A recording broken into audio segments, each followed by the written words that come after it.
Students இன்றைக்கி வந்து நம்ம நேற்று பார்த்த போயமோட நியூ வேர்ட்ஸ் மீனிங்ஸ் பார்க்க போகிறோம். So first mourning, feeling or expressing great sadness, பெரும் துயரத்தை உணர்தல். ஃபீலிங்ஸ் அப்படின்னா சந்தோஷமான ஃபீலிங்ஸும் இருக்குது, துக்கமான ஃபீலிங்ஸ் இருக்குது, அதாவது சோகமான ஃபீலிங்ஸ். ஸோ இங்கே வந்து மார்னிங் அப்படின்றது சோகமான துயரமான அந்த ஃபீலிங்ஸை தான் குறிக்குது. Next veils, to hide or cover something so that you cannot see it clearly or understand it. So வெயில்னால் நமக்கு ஈஸியாக புரியணும்னு சொல்கிற மாதிரினா, இப்போ இந்த முஸ்லீம் லேடிஸ்லாம் பார்த்திங்கன்னா முகம் தெரியாமல் இருக்கிறதுக்காக முக்காடை போடுறாங்க இல்லையா. ஸோ அது என்னென்னா மூடுறது, ஒரு பொருளையோ ஒரு ஏதோ ஒன்றத்தை வந்து மூடுறது, அந்த மூடு இருக்கிறதுக்கு பேர் தான் வந்து வெயில்ஸ். Next crown. க்ரோன் அப்படின்னா a prize or position offered for being the best. So க்ரோன்னா நமக்கு மகுடம் அப்படின்றது தெரியும். இன்னொரு மீனிங் என்ன அப்படின்னா பரிசு இல்லைன்னா பதவி. ஸோ நம்மளுடைய பர்ஃபார்மன்ஸ் நல்லா இருந்ததுன்னா நமக்கு பதவி உயர்வு கிடைக்கும், இல்லை பரிசுகளும் கிடைக்கும். அதுக்கு பேர் தான் grown. Next quest. Quest, a long search for something that is difficult to find. So find அப்படின்னா கண்டுபிடிக்கிறதுன்னு அர்த்தம். எப்படி அப்படின்னா ரொம்ப பெரிய தேடல், நமக்கு சில விஷயம்லாம் ஈஸியாக கிடச்சிடும். சில இதெல்லாம் பார்த்திங்க அப்படின்னா ஒரு நீண்ட தேடலுக்கு அப்புறம் தான் நமக்கு கிடைக்கும். அதுக்கு பேர் தான் என்னன்னா quest. Next unreluctant. Unreluctant, willing to do something. Willing to do something.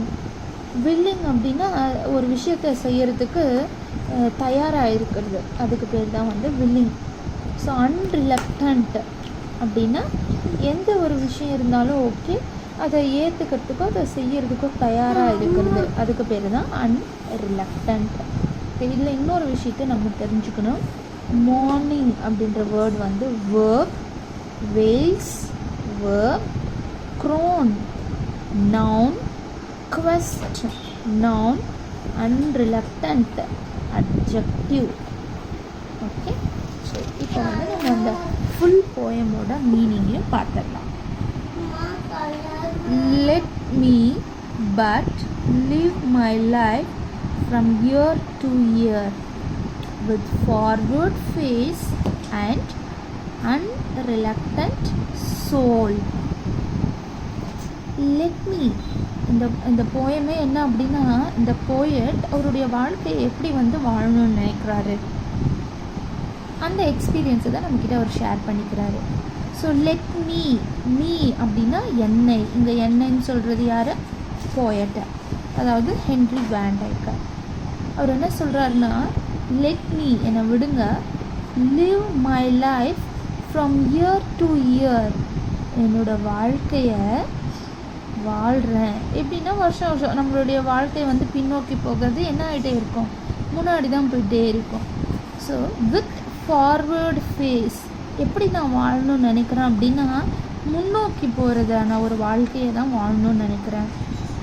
எப்படின்னா முன்னாடி என்ன நடந்துச்சு அப்படின்றதெல்லாம் இது பண்ணாமல் முன்னோக்கி அடுத்து என்ன நடக்கும் அப்படின்றத தான் நினச்சி என் வாழ்க்கையை நான் வாழ விரும்புகிறேன்.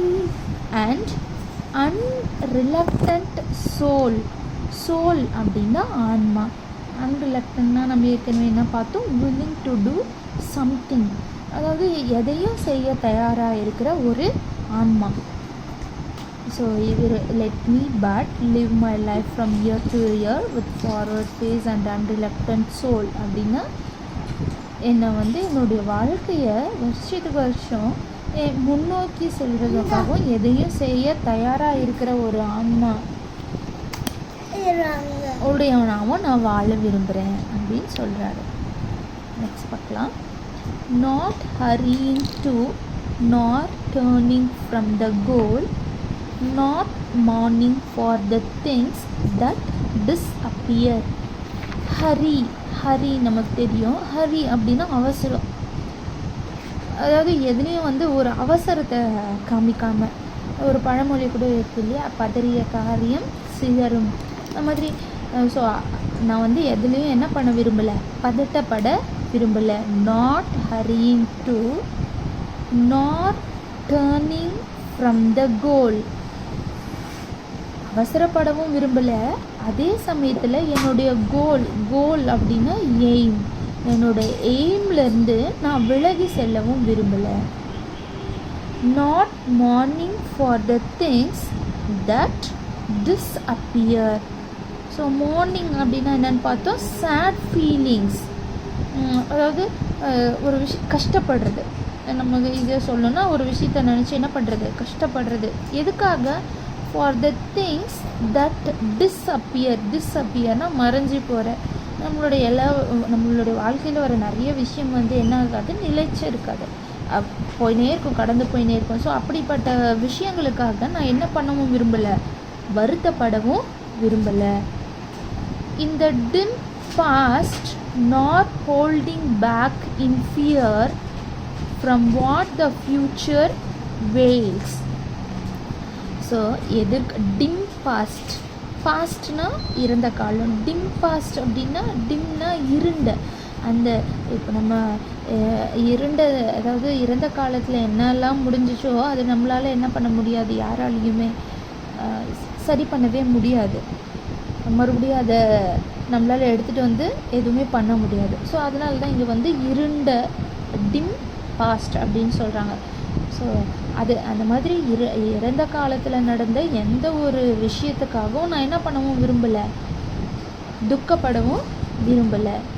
Not holding back in fear, பயத்திலேயே. ஃபியர் அப்படின்னா பயம். ஹோல்டிங் பேக் அப்படியே பயத்திலேயே இருக்கிறது, எப்பவுமே ஒரு பயத்தோடையே இருக்கிறது.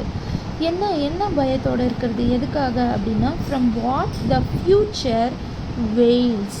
முன்னே வெயில்ஸ்னால் என்னென்னு பார்த்தோம், மூடி மறைக்கப்பட்ட. ஸோ எதிர்காலம் அப்படின்றது எப்படி இருக்குன்ற உலகத்தில் பிறந்த யாருக்குமே தெரியாது. ஸோ அப்படி மூடி மறைக்கப்பட்ட எதிர்காலத்தில் என்ன ஆகும் அப்படின்ற பயத்தோடையும் நான் இருக்க விரும்பலை. அப்போ எப்படி இருக்க விரும்புகிறேன், பட் வித் எ ஹோல், முழுமையான ஒரு வாழ்க்கையை வாழ விரும்புகிறேன். எப்படிப்பட்டது, அண்ட் ஹாப்பி ஹார்ட். எப்படி வாழணும்னு நினைக்கிறாராம், சந்தோஷமாக வாழ்க்கையில் எது நடந்தாலும் சரி அதுக்காக கஷ்டப்படாமல் அவசரப்படாமல், அதே சமயத்தில் கோல்லேருந்து விலகி செல்லாமல், இல்லை இறந்த காலத்தில் அவர் இழந்த விஷயங்களுக்காக வருத்தப்படாமல், எதிர்காலத்தில் என்ன நடக்கும் அப்படின்றத நினச்சி அதுக்காக பயப்படாமல் எப்படி வாழணும்னு நினைக்கிறாராம், சந்தோஷமாக. Happy heart that pays its toll to youth and age and travels on with cheer. So சியர்னால் நமக்கு தெரியும் ஹாப்பி தான். ஸோ எப்படி, அதாவது அடுத்தடுத்து வர என்னுடைய இளமை பருவம், அந்த இளமையை கடந்து வர முதுமை, இது எல்லாமே நான் எப்படி ட்ராவல் பண்ணணும்னு நினைக்கிறேன்னா சந்தோஷமான ஒரு மனநிறைவோடு தான் ட்ராவல் பண்ணணும்னு நினைக்கிறேன் அப்படின்னு சொல்கிறாரு.